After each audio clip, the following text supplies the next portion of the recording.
오늘의 말씀에는 반복되는 말씀이 많지만 특별히 부자에 대한 말씀이 있습니다. 11절입니다. 부자는 자기를 지혜롭게 여긴다. 재물이 사람을 유혹해서 사람의 인격을 뒤흔드는 모습을 우리는 아주 쉽게 볼 수 있습니다. 그래서 가난하게 될 때는 우리의 마음과 인격까지 가난하게 되기가 쉽고 비굴해지기도 쉽습니다. 그러나 돈은 분명히 돈일 뿐이고 재물은 재물일 뿐이지 결코 재물과 인격이 함께 동반되고 똑같은 수준을 이루는 것이 아닙니다. 그런데도 불구하고 사람들은 많은 돈이 생기면 자기의 인격도 똑같이 높아진 것으로 생각하고 지식도 더 많이 소유한 것처럼 생각합니다. 돈이 많으면 자기가 지혜로운 줄 알아요. 부라고 하는 것은 재물이라고 하는 결과는 반드시 의와 믿음과 성실 때문에 얻어지는 것만은 아닙니다. 우리는 이 사실을 종종 잊어버릴 때가 많아요. 마태복음 19장 16절에 보면 부자인 청년이 예수님께 와서 묻습니다. 내가 무슨 선한 일을 하여야 영생을 얻으리이까? 예수님께서는 그 청년에게 생명에 들어가려면 계명들을 지키라. 이렇게 율법을 지키라고 말씀하셨습니다. 그러자 청년은 말합니다. 다 지켰습니다. 율법을 다 지켰다고 말합니다. 그러자 예수님께서 또 말씀하십니다. 네 소유를 팔아 가난한 자들에게 주라. 그리고 와서 나를 따르라. 무엇이 문제입니까? 한번 깊이 생각해 보시기 바랍니다. 내가 율법을 다 지켰습니다. 라고 말한 그 말에 문제가 있는 겁니다. 아마도 예수님께서는 이런 대답을 원하셨을 것 같습니다. 율법을 다 지킬 수 있는 사람이 어디 있습니까, 예수님? 율법을 지켜서 구원받을 수 있다면 아무도 구원받지 못할 것 같습니다. 그래서 제가 예수님께 영생의 길을 여쭤본 것입니다. 이렇게 대답했어야 합니다. 이 청년은 자기가 가진 돈이 많다고 해서 율법을 다 지킨 것처럼 스스로 교만했습니다. 이 청년에게 그래서 예수님께서는 아주 중요한 문제를 제시했던 것입니다. 내 소유를 팔아 가난한 자들에게 주라. 무슨 말씀입니까? 내가 스스로 먼저 가난한 자가 되고 내가 율법을 내가 율법을 다 지켰는지 다시 한번 생각해 봐라. 바로 이것을 제시하고 말씀하는 것입니다. 그렇습니다. 재물이라는 것은 사람을 교만하게 만들어서 예수님께 율법을 다 지켰다고 말하는 이 교만한 청년처럼 결국 재물이 자기를 보는 눈을 흐리게 만듭니다. 재물을 가졌을 때 부자가 되었을 때는 어느 사이에 신앙적으로도 교만해지기가 쉬워요. 분명히 그렇습니다. 그런 사람들 많아요. 오히려 가난했을 때가 더 좋았어요. 가난했다면 계속해서 참 좋은 사람이었을 텐데 가진 돈 때문에 그 많은 돈 때문에 갑자기 생긴 돈 때문에 망해버렸어요.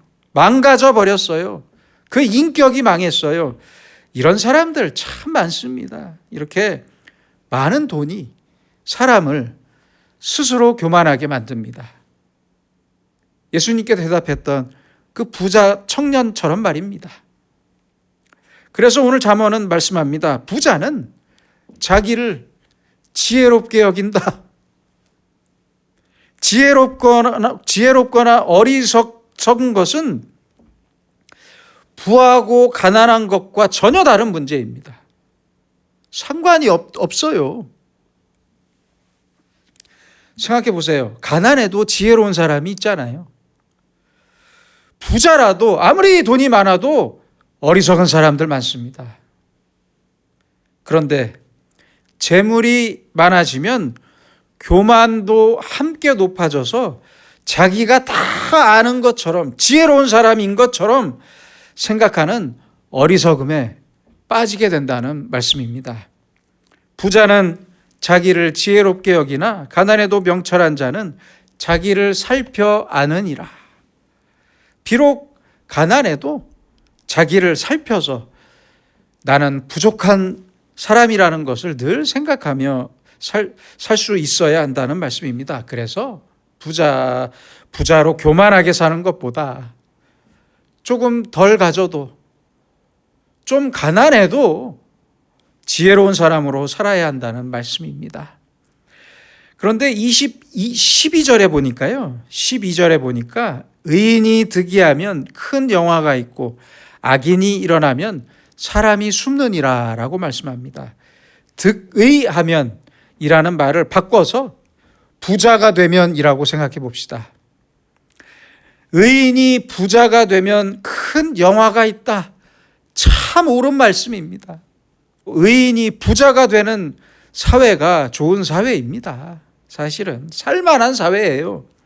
그런데 악인이 부자가 되고 어리석은 자가 부자가 되고 멍청한 사람이 권력을 가지면 세상은, 그 사회는, 그 나라는 혼란해질 수밖에 없습니다. 지금의 우리 사회를 보세요. 똑같습니다. 어떤 사람들은 이런 말을 합니다. 인생은 도박이다. 이건 정말 잘못된 말이에요. 인생은 도박이 아닙니다. 분명히 아시기 바랍니다. 인생은 농사입니다. 농사. 내가 씨를 뿌리고 가꾸고 그렇게 뿌린 대로 거두는 것이 인생입니다. 인생은 심은 대로 거두는 것이지 도박이 아닙니다. 인생을 도박이라고 말하는 사람, 그런 생각을 가진 사람들 때문에 세상이 혼란합니다. 큰 돈이 걸린 복권을 사는 마음으로 사는 인생, 그건 우리의 인생도 아닐 뿐더러 우리의 신앙도 아닙니다. 정말 쓸데없는 마음이에요. 이런 마음으로 사는 사람들이 바로 세상을 어지럽게 합니다. 내가 성실하게 수고하고 기도하면서 땀을 흘릴 때 하나님의 축복이 나에게 있는 것이지, 화투장 붙잡고 도박하면서 돈을 따고자 하는 마음은 서로가 서로를 죽이는 망조입니다. 망조 들린 사회입니다. 그래서 악한 자가 부하게 되면 안 됩니다. 선한 사람이 득의해야죠. 의로운 사람이 권세를 얻고 의롭고 진실한 자가 복을 얻고 잘 되는 그런 사회가 돼야 합니다. 그런데 우리 사회는 지금 악하고 불의한 사람들이 득의하고 있거든요. 또 하나 생각할 것은, 원래는 착한 사람이었는데 돈 벌면서 나빠져요. 득의하면서 더 나빠지고 권세를 얻으면서 아주 몹쓸 사람이 돼버려요. 권세를 얻고 나서 더 겸손해야 하는데 아니더라고요. 아니에요. 어느 순간 사람이 완전히 달라지더라고요. 이것이 바로 이 세상이 잘못되고 있다는 것을 말해주는 것입니다. 그래서 말씀합니다. 의인이 득이하면 큰 영화가 있고 악인이 일어나면 사람이 숨느니라. 얼마나 귀한 말씀입니까? 의인이 부자가 되고 권력을 얻는 세상이 되면 모든 사람이 좋아요. 가난한 사람도 편하게 살 수 있어요. 그런데 반대로 악한 사람이 부자가 되고 국회의원이 되고 대통령이 되니까 진실한 사람들은 쫓길 수밖에 없어요. 숨을 수밖에 없어요. 살아남을 길이 없다는 말씀입니다. 지금의 사회에도 아주 대단히 중요한 말씀이라고 생각합니다. 13절입니다. 자기의 죄를 숨기는 자는 형통하지 못하나 죄를 자복하고 버리는 자는 불쌍히 여김을 받으리라. 자기의 죄를 숨기는 자, 가난한 자는 자기의 죄를 그대로 고백하기가 쉽습니다. 그렇죠? 자복하고 회개하기가 쉬워요. 그런데 부자는 상대적으로 회개하기가 더 어렵습니다. 득이한 자, 권세를 가진 자는 회개하기가 참 어렵더라고요. 더 어렵습니다. 바로 그것이 문제입니다. 그러므로 자기의 죄를 숨기는 자는 자기가 가진 그 얼마 안 되는 부에 올가미가 되고 부가 올가미가 되고 형통하지 못할 것이라는 말씀입니다. 다음 16절에 보시면 탐욕을 미워하는 자는 장수하리라. 우리가 돈과 재물을 위해서 수고하더라도 꼭 기억하세요. 탐욕, 즉 욕심의 노예가 되면 안 된다는 말씀입니다.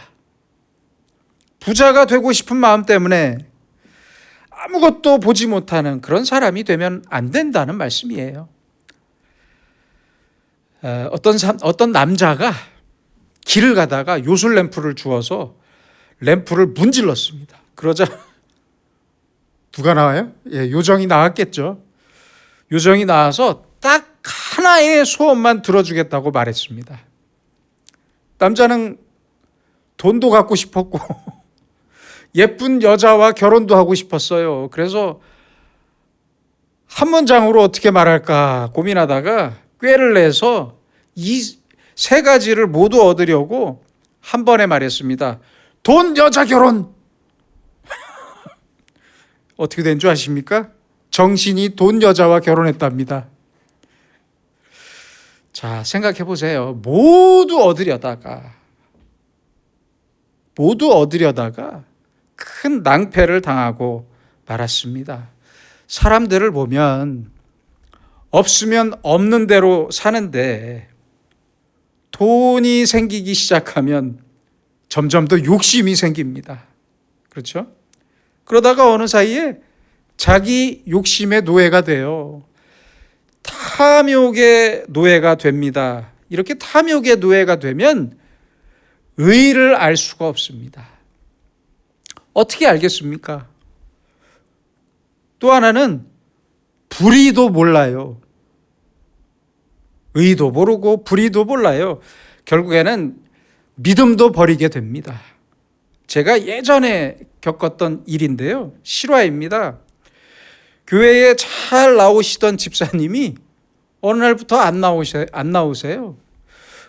그래서 오랜만에 교회에 나오셨길래 그 집사님에게 제가 물어봤습니다.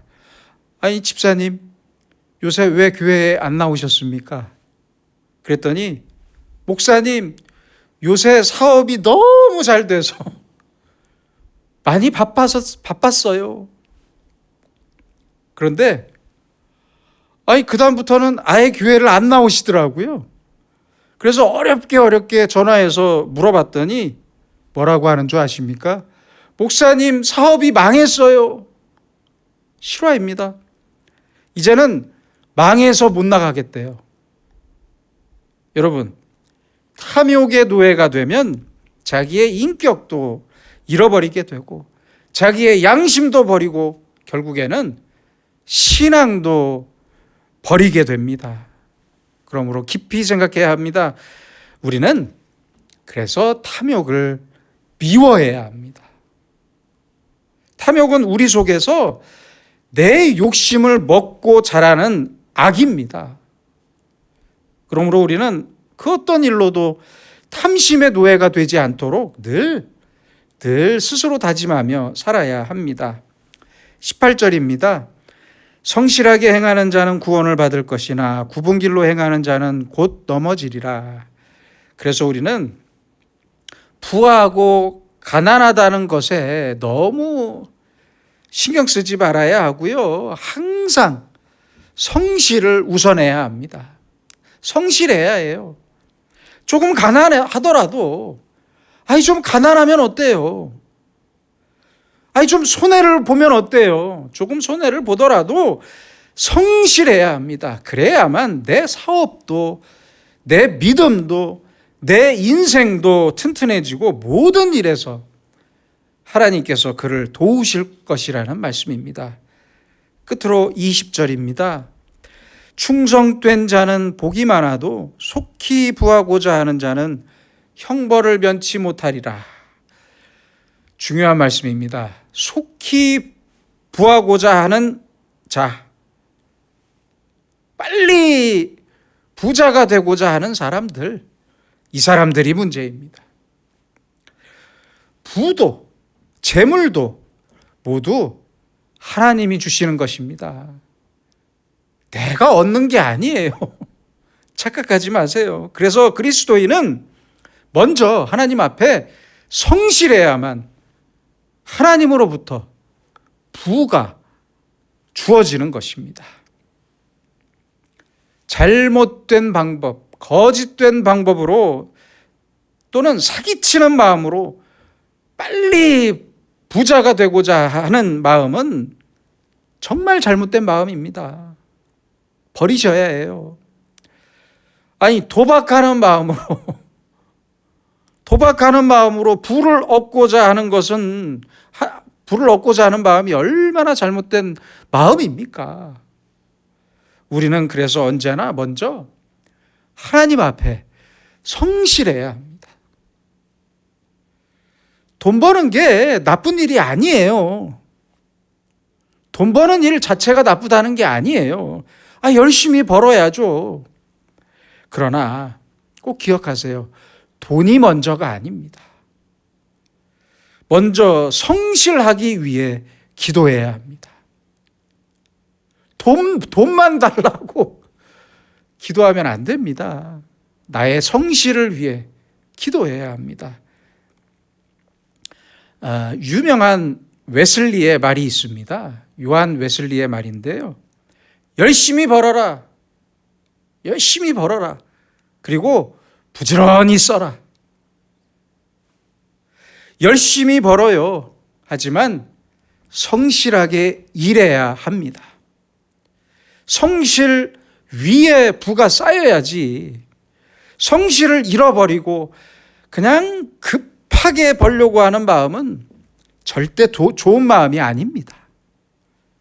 사실은 성실하게 일하는 것까지만 내가 할 수 있는 일이에요. 부지런하게 일하는 것까지만 내가 해야 하는 일이에요. 그 다음에 내가 부자가 되는지 가난하게 되는지는 하나님께서 결정하시는 겁니다. 꼭 잊지 마세요. 그렇게 생각하며 사는 것이 맞습니다. 디모데전서 6장 9절입니다. 부하려 하는 자들은 시험과 올무와 여러 가지 어리석고 해로운 욕심에 떨어지나니 곧 사람으로 파멸과 멸망에 빠지게 하는 것이라. 어떻습니까? 부하려 하는 자들, 빨리 부를 얻고자 하는 자들, 부를, 이 돈이라는 것을, 재물을 하나님께서 주시는 대로 받을 생각을 해야지. 부를 자기가 빼앗으려고 하고 강탈하려고 해요.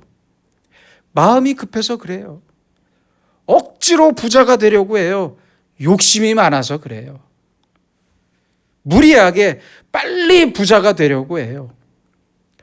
그래서 악을 행하고 거짓을 말하고 사기를 치면서 남을 해롭게 하면서 부자가 되려고 합니다. 남의 것을 빼앗으면서 부자가 되려고 하는 사람은 반드시 시험과 올무에 빠질 것이라고 말씀합니다. 계속해서 디모데전서 6장 10절입니다. 돈을 사랑함이 일만하게 뿌리가 되나니 이것을 탐내는 자들은 미혹을 받아 믿음에서 떠나 많은 근심으로써 자기를 찔렀도다. 얼마나 중요한 말씀입니까? 돈을 사랑함이 일만하게 뿌리라고 말씀하십니다. 여러분 어떻습니까? 돈은 사랑할 것이 못 됩니다. 이런 말이 있잖아요. 돈이 사람을 따라야지 사람이 돈을 따르면 다 망한다는 말이 있잖아요. 그래서 사람은 사람대로 성실하게 자기 길을 가면서 돈이 나를 따라와야죠. 그렇잖아요. 나는 성실하고 부지런하게 내가 할 도리를 다 할 뿐입니다. 누구 앞에서요? 하나님 앞에서 말입니다. 하나님께서 내게 재물을 얼마나 주실 건지는 하나님께서 알아서 하실 거예요. 탁달하지 마세요. 제발 하나님 좀 협박하지 마세요.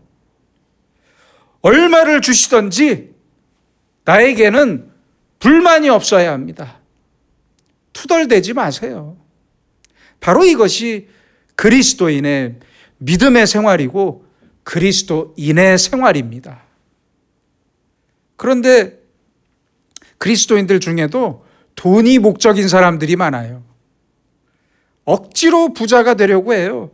돈을 사랑해요. 이러면 돈의 노예가 될 수밖에 없습니다. 그렇잖아요. 그 인격은 단시간 안에, 짧은 시간 안에 아주 처참하게 무너져 버립니다. 참 불쌍해요. 겉으로 보기에는 부자라고 하지만 개별적으로 만나보잖아요. 참 불쌍한 사람들 많아요. 돈 때문에 하루에도 몇 번씩 죽겠다고 해요. 죽고 싶다고 해요. 아니 대체 어쩌다가 이렇게 된 겁니까? 성실을 버렸기 때문이고 정당하게 부를 얻으려는 마음을 버렸기 때문입니다. 정당하게 부를 얻지 못했기 때문이에요. 많은 사람들의 마음을 아프게 했기 때문입니다. 하나님께서 주신 돈이 아니기 때문입니다. 깊이 생각해야 합니다. 그래서 말씀합니다. 속히 부하고자 하는 마음, 이 마음을 경계해야 한다고 말씀합니다. 탐욕의 노예가 되지 말아야 하고 돈을 사랑하는 사람이 되지 말아야 합니다. 사람이 좋아하고 미치는 것들이 많아요. 그렇죠? 그런데 절대 돈에 미치면 안 됩니다. 그건 방법이 없어요. 예전에 제가 교회 안에서, 이것도 실화입니다. 교회 안에서 이런 말을 듣고 아주 충격을 받았습니다. 실화입니다. 어떤 부잣집 아들이 교회 청년부에서 만난 여자와 사귀었어요. 그런데 그 여성은 가난한 집 딸이었어요. 가난하지만 똑똑했어요. 좋은 대학을 다녔어요. 그래서 둘이 결혼한다고 하는데 오래 사귀었어요. 몇 년을 사귀었는데 그래서 결혼하겠다고 하는데 그 교회의 권사님이었던 어머니가 반대했어요. 뭐라고 말하면서 반대한 줄 아십니까? 가난한 집 애가, 가난한 집 여자가 감히 우리 집을 어떻게 보고 안 된다. 제가 그 청년한테 직접 들은 이야기예요. 아니, 돈 좀 있다고 감히가 뭡니까? 감히가 돈 좀 있다고 뭐 대단한 집입니까? 아니 그게 돈이 있고 없고가 무슨 대단한 차이가 있다고 이렇게 막말을 하는 것입니까? 제정신이 아니에요. 미친 거예요. 돈보다 우리는 그래서 성실을 위해 기도해야 하고 내 모든 돈을 하나님께서 주신 돈이라고 생각하면서 감사해야 합니다. 돈은 아무것도 아닌 것으로 생각하는 자유인으로 살아야 합니다. 그 사람이 부자입니다. 그 사람이 부자예요. 돈 좀 있다고, 아이고, 그 돈 좀 있다고 남들과 비교하거나 그 마음이 교만에 빠지면 안 됩니다. 게다가 돈 좀 있다고 믿음도 교만해지는 사람들 많아요. 안타까워요. 돈 좀 있다고 자기가 잘 믿는 줄 알아요. 이건 대단히 잘못된 생각입니다. 그러므로 오늘의 말씀을 꼭 기억하시기 바랍니다. 속히 부자가 되려는 마음, 탐욕의 노예가 되는 마음, 돈 좀 있다고 자기를 지혜롭게 여기는 마음을 가지면 안 되는 겁니다. 안 됩니다. 돈이 좀 있더라도 더 성실하고, 더 부지런하고, 더 겸손하고, 더 기도해야 한다는 사실을 꼭 잊지 마시기 바랍니다. 이렇게 성실하고 겸손한 사람에게만 하나님의 은혜와 복이 계속해서 임할 것입니다.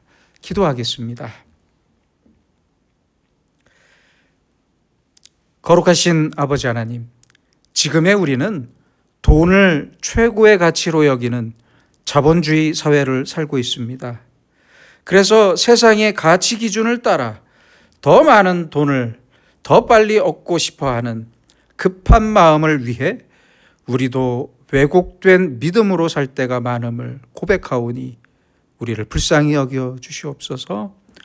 돈으로 나와 남들의 인격과 신앙을 저울질하는 어리석음을 버리게 하셔서 더 성실한 마음으로 살고 더 겸손과 감사로 살도록 우리를 인도해 주시옵소서. 내 마음속의 욕심과 탐욕의 찌꺼기를 모두 불태워 주시고 오늘 내가 반드시 해야 할 일들을 성실하게 이루어갈 수 있도록 겸손히 기도하면서 주님께서 주시는 재물을 주님께서 주시는 만큼 그만큼 항상 만족하고 감사하며 살게 하시고 날마다 더 겸손하고 성실한 인격을 이루면서 조용히 주님의 뜻을 이루어가는 주님의 복된 자녀로 살게 하여 주시옵소서. 예수님의 이름으로 기도드립니다. 아멘.